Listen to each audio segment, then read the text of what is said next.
বিলুপ্তপ্রায় পরিযায়ী পাখির প্রাণ বাঁচিয়ে বন দপ্তরের হাতে তুলে দিল স্কুল শিক্ষক। ঘটনাটি বসিরহাটের মির্জাপুর এলাকার ঘটনা। সকালে যখন ছেলেকে নিয়ে পড়তে বসলাম, তখন দেখি জানলার সামনে পাখিটা উড়ে এসে বসে পড়লো। তারপরে আমি গিয়ে খুঁজতে দেখি যে ঝোপের মধ্যে পাখিটা আছে।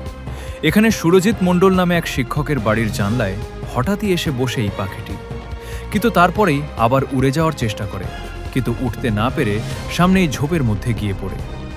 এবং এটা দেখে সুরজিৎ মণ্ডলের মনে হয় যে পাখিটাকে উদ্ধার করতে না পারলে পাখিটি হয়তো মারা যাবে। এবং তৎক্ষণাৎ সুরজিৎ মণ্ডল বাড়ি থেকে বেরিয়ে ঝোপের ভেতর থেকে পাখিটিকে উদ্ধার করে তার বাড়িতে নিয়ে আসে এবং বন দপ্তরকে খবর দেয়।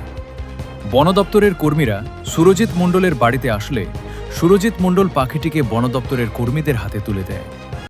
সকালে যখন ছেলেকে নিয়ে পড়তে বসলাম, তখন দেখি জানলার সামনে পাখিটা উড়ে এসে বসে পড়লো।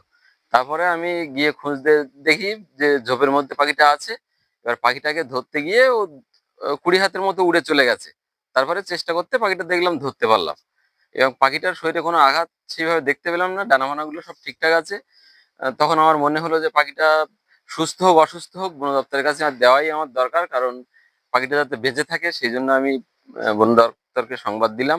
কারণ বেশিরভাগ সময় এই পাখিগুলো আসলে আমাদের এই দিকটায় আসে শীতের দিকে, এবং সেই সময় লোক এগুলোকে ধরে মাংস খেয়ে নেওয়া এইসব করে। আমি চাই জনসচেতনতা গড়ে উঠুক, পাখিগুলোকে এইভাবে ফেরত দেওয়া হোক যাতে এগুলো প্রকৃতিতে ঠিকঠাক বেঁচে থাকতে পারে।